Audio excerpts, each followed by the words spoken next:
There we go. Okay, let's make sure that camera is legit, ready to go.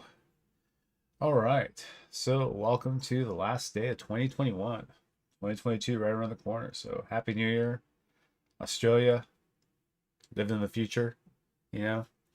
So I just want to do a quick video and look at some of the stuff from this past year, some of the things I've worked on or been involved in or something.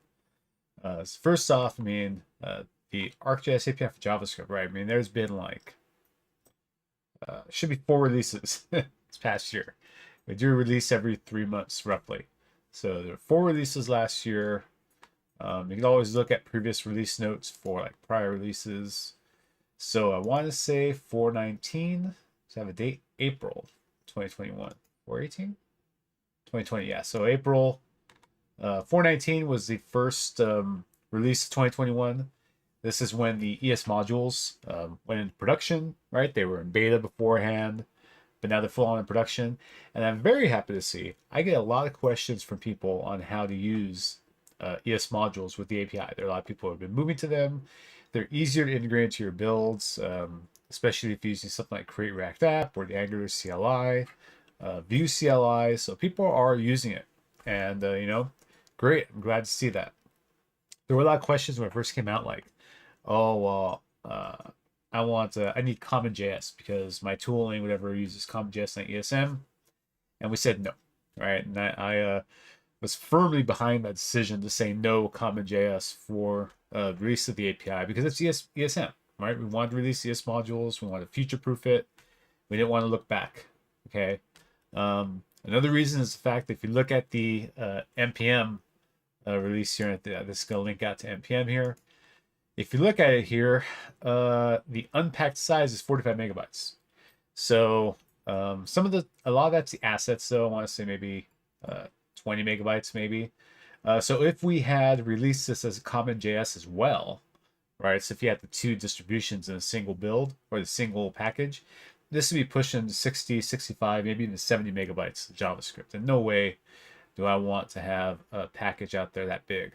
As it is, I'm curious. I don't know how to look it up. I've tried looking for kind of stats and stuff, and I don't know if anyone knows how to do this. Let me know. But what are the largest npm packages out there? I don't know how to search for that. I tried, and you can find downloads and stuff, but you can't find the largest. So I wouldn't be surprised to see if ArcGIS Core was in like the top 10 of largest npm packages. I could be wrong. There could be like some very large 500 megabyte packages out there. I just don't know. Right, so yeah, that was a pretty big one. There was a lot of other stuff, a lot of performance improvements, right? So you constantly are seeing performance improvements with every release of the API. I know 419 we had it, performance improvements. See 420, I'm sure there's some note about performance improvements, right? Oh, API keys was something introduced as well. Well, it supported, right? They were introduced on the entire platform in general, but support for them was added back in like 418. But we started adding more fine-grained support throughout the releases. So if you want to use an API key for base maps, an API key for the search widget, an API key for directions, you could if you really want to get weird. I don't know what you guys are doing. Honestly, I say it all the time. I don't know what people are doing, but you guys do some weird stuff sometimes. And we also have this REST modules, right? So we moved away from having these tasks like query task and identify task and stuff to just plain easier to use functions, I think, more flexible, right? And then the last release, well, not last release, but the prior release, 421, nope, again, performance improvements. Every release, I'm telling you, people, some stuff coming out and whatnot. Drawing order feature, this was a big one. People want that. It's cool, I guess, but yeah, lots of different updates, widget updates and stuff. One thing that's happened this past year too that's been kind of under the hood, and maybe I don't know if anybody's noticed, a lot of people have, but Calcite Components is being integrated into the API much more. So the widgets are using Calcite stuff more and more under the hood, and I think this past year we really kind of most of the widgets are using it now, right? So instead of having following like a Calcite style for the widgets, we just straight up boom threw Calcite Components right in there. So that's been pretty helpful. It doesn't hurt that the lead dev for Calcite Components is also on the API team. So that's a pretty big help. And then, of course, 422, I did a video on this animated flow render. I still think this is beautiful, right?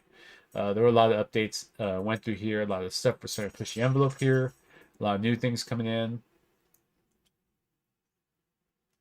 Cheers, folks. But yeah, I mean, there's a lot of different updates in here. But yeah, I think the you're going to see a lot more stuff come out with the API, a lot more updates and things. And again, I just think people are really building some cool stuff with this. Other stuff which I don't have links for and stuff here is going to be like the virtual dev summit and virtual UC that we've had for Esri. Past 2 years now, I think we've done 2 of each, right? They all kind of just blur together at this point, you know. I think they're cool. They've been fun and stuff. And I know that there were some hiccups here and there with people watching videos that might have been a little slow or something like that. But yeah, I think it's worked out pretty well. They were a lot of fun. You know, I thought it was really cool. And now we're looking towards 2022. And the plan so far is that we're going to have in-person Dev Summit in Palm Springs. You know, you have to get tested and everything like that, or have a vaccine card. Same for UC. It's going to be pretty much the same way. In person, I don't know what the attendance, something like that's going to be now. But there could be, I'm pretty sure people are going to have some travel restrictions and stuff, you know, especially international, depending on where you're from or something. So I do hope that we get a good turnout and we get to see a lot of people, get some in-person talk. Don't get too close, you know, get my space. But yeah, I think it'll be interesting and fun. You're going to see a lot of people from Esri beginning of the year starting to get ready for Dev Summit sessions. I need to start working on my sessions as well. But it should be a good time to had by all. I believe I'm doing a pre-conference training as well, which I need to get with some of my coworkers and start planning that out. I'll also be involved with the speed geeking at Dev Summit. So if you don't remember speed geeking, you basically have a room, about 10 to 12 devs at a table, and we have 5 minutes to teach you something, right? So there's one subject, and you go around, and you just kind of boom, boom, boom, boom. You hit different tables, and just hang out, you chill, and you learn something from 12 different developers in under 5 minutes, right? So it's like a lightning talk, but on a per table basis, and all happening at the same time, right? What I've been doing the past couple of Speed Geekings events, you know, before pre-COVID and stuff, is instead of picking one subject to talk about that I talk to 12 different groups or something with, I will do a roll of the dice. I'll have a bunch of different topics that I will pick from, and I'll do a different subject for each person that comes around. So it's always something new when you come to my table for speed geeking. So I gotta start working on those as well. Make it fun, right? I gotta make it interesting, right? I don't want to talk about the same topic 10 times in a row or 20 times. No, I guess at the most maybe it'd be a dozen times. I don't want to talk about the same thing 12 times in a row, 5 minutes each. You know, I don't want to do it. So I do this more for me, so you know, I'm making it interesting for myself. But you get the benefit as well. So that'll be the Speed Geeking event. My blog, I believe I did this actually a couple years ago. I moved my blog from regular WordPress over to using Dojo to build it with the built-in rendering, which has been great. I love it. I haven't updated the blog in a little while though, because I've been doing more of these YouTube lives, right? And I really enjoyed doing the YouTube lives. But I do need to switch over some of these videos into blog posts to get them up here. But I've done an awful lot. See, geez, so I can't even count how many blog posts I've done. So the last one I did was November, but going all the way back here to 2021, 2021, 2021. There we go. So I did the ES modules back in January 2021, and then I did a whole bunch more blog posts throughout the whole year and stuff. I even did some blockchain blog posts. So if you haven't seen this one, check this out. I'm doing a lot more in my spare time work on blockchain stuff. So blockchain Web3, so Solidity and Web3 using JavaScript and Python. I think it's a lot of fun. I dig it. And I know people are giving me flack about it. I don't give a shit. I don't care. I enjoy it. I like it, and I think there's some really cool tech happening there, and there's a lot of different things that can be done there. Some people don't. That's your problem, not mine. It's a lot of fun. But yeah, and the Chainlink is really awesome. Chainlink's a great tool used in blockchain applications because it's kind of this no, because the blockchain just the contract stuff that go to the blockchain isolated to the blockchain. They can't really talk to the outside world. Chainlink gives a way to pull outside data into that. So, if you're interested in stuff like that, check out my couple of blog posts. I'll have more coming out throughout the year because, like I said, I'm really interested and I think it's really cool. Again, for videos, I mean, geez, I did a lot of videos here. So I've been doing mostly live streams, to be honest. I haven't really done a whole lot of edited videos recently just because live streams are just so much more natural for me, right? I could record a video for an hour, hour and a half, or spend 2 hours recording a video, then edit it down to like 30 minutes, which is fine. I don't mind doing it. But I just think the live streams for me kind of act as these. If you see me present in person, I'm very personable. I like talking to an audience and stuff, and like that's just me. So I kind of treat the live streams the same way. Although I'm just talking to myself. But anyway, I've got a ton of videos out here. Geez, so if you come like all the way over here, it's about right here. So about a year ago, I think I did this type your hash maps in Typescript, right? So that one, I had this deprecated video for how to identify deprecated items. That was probably about early December last year, all the way to Webpack Module Federation, which I've been doing some more stuff in here as well. I'm also looking at some other really cool stuff with this. NX for doing mono repos and stuff. I'm looking at, there's a ton of new things out here for this that I've been looking at. So yeah, I mean, all these different toolings for doing builds. Vite, I'm a big fan of Vite. This past year, it's one of the tools I've really fallen in love with. So it's so simple to use. Man, what else have I really done here? It's more blockchain and Chainlink videos here. Custom workers, more Vite stuff. Custom builds, more Vite. Vue.js. I really dig Vue. I did a whole this past series I did here, building an app from scratch. Use Vue.js and stuff, and I'm probably going to do an edited video, re-record some of this content again as an edited video, so it's more of a walkthrough of how to build an app from scratch. It's a little cleaner. It's not so raw. Like I said, I love doing the lives because they're very raw, but I think something like this could benefit from being a bit more cleaner, so you have to sit through about 3 or 4 hours of me just kind of fumbling my way through stuff, right? Because I was learning some stuff here as well as I was doing things. So that's kind of cool. And also, I'm not sure, I'll ask people, like the 1 or 2 people that watch this, would you prefer I do these lives on YouTube or Twitch? I was doing them on Twitch quite a bit back in 2020 and before that, more than YouTube Live. But either one doesn't really. I actually kind of like the YouTube Live setup for this more than I do Twitch. If I do the Twitch setup, I feel like I have to add these different plugins and stuff to my OBS. That's software I use for the streams to really get more out of it. But YouTube Live, I can just go and do it and I'm good to go. I have a chat screen on this monitor here. You can't really see my setup here, but I've got a 34-inch widescreen here and I have a 27-inch widescreen on top. Almost like this up here, I've got I believe that's a 32-inch widescreen, and then a 27-inch widescreen at a 90 degree. But that's my work space there. It's where my Mac goes and stuff like that. For regular work stuff happens over there. But yeah, I don't know. Either one, I guess, would be fine, but I'm not sure what people really like. I think the YouTube Lives are good because it's easy for me to keep the content on YouTube.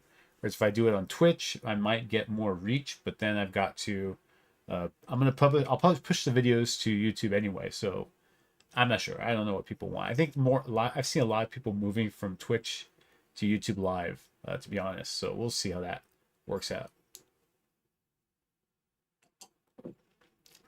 Like my little globe cut. Pretty nice. So yes, that was the videos I've done. I've also done a few virtual conferences. This past year, I did. I couldn't find it. I did Half Stack, um, the online version of Half Stack, the virtual series, but I don't know where the videos are. I think the videos are on a different platform. They're not on YouTube. Um, so I couldn't really find the videos for this one, unfortunately. But I do recommend Half Stack. They've got some great. They're a lot of fun, right? They're online, and so far, I think this 2022 they've got at least a couple of virtuals planned, but it looks like they are going to try to start doing some in-person events coming up, right? So I'm really looking forward to that. I wish I could travel out to do London, check that out. That would have been a lot of fun, but I don't think I'll be traveling like that anytime soon. It looks like there will be something coming up in Phoenix, probably near the end of next year, I'm guessing, or maybe I hope after summer. I don't have to go Phoenix in summer, but I really would want to go see this one. Even if I don't speak, I want to attend. I think it'd be a lot of fun. I mean, I'll be honest, Tel Aviv would be awesome, but I don't see myself traveling too much. And they have all these different events they're looking forward to coming up. So these are all TBD because we just don't know what the status of everything's going to be. But I think Half Stack's a lot of fun. I participated in TSConf. There's only one, yeah, 2020 and 2021 I participated in. I don't present at TSConf. I've been trying to get a couple other people to present, but maybe I will do a submission for next year, 2022, and see how that works out.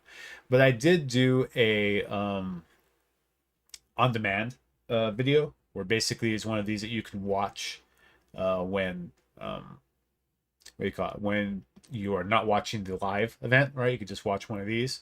So build Arcgis mapping apps with Typescript. So I did this one. I really like this one, to be honest. I worked on this one and I was pretty happy putting it together and stuff because it shows how to use some of the Typescript decorators that we have in the API to build some cool things to do some kind of like state management, which I think is kind of a good use case. So that was one thing I did this past year, which I thought was a lot of fun. One of the other things I'm doing right now too is looking more at web components, right? So if you saw my series on building an app from scratch, I use Vue.js and to do everything, to do Vite with the Vite and stuff as a build tool, which is fine. I like Vue, don't get me wrong, I really dig Vue, but I'm really recently I care more about using web components than anything else, and as minimal like framework stuff is needed. Ideally, what I would do is I would build everything I need as web components, maybe as like a mono repo, right? So I've got all my web components as a UI, and then if I really need it, use like maybe Vue or even React as the app to kind of the glue to put it all together. But I wouldn't want to use React to build like all of my components stuff if I didn't really need to, right? I would prefer to work in web components than that. I don't want to talk smack, but I'm just like, there's stuff in React I just don't like. Like, I'm not a big fan of hooks. I get it. They're useful, but and I can build custom hooks and stuff, but I've seen too many people get bit by hooks, especially like use effect is like the most popular one people get bit by, but even use memo I've seen people get bit by. So yeah, it's just my opinion. Don't I'm not trying to knock it or anything like that. I'm just saying it's not my favorite. But even Vue, I kind of like using. I don't mind using hooks in Vue, but because it's not as aggressive, I think, as what React does and stuff. And I don't do too much stuff in Angular either. But I've used some Angular stuff. It's okay. It works. It's great for teams. I'll say that once again. Great for working in teams. But web components, right? So when I'm working with web components, I actually do prefer to use lit as my kind of just to render everything. And the only reason I do this is so I'm not doing a whole bunch of like document.create element and document get element by ID and changing inner HTML and inner text and stuff like that. Just bare bones. Let me just kind of put things together and wrap it up, right? That's what I use lit for. And I actually like using Rxjs as my like state management tool so far. Might change my mind on this in the future, but I think it works out pretty well because I can have a basic store that uses the subscribe out of our behavior subject out of Rxjs. So I can subscribe to state changes. I can return state, update state pretty easily, and then clear is just an empty object for my state, right?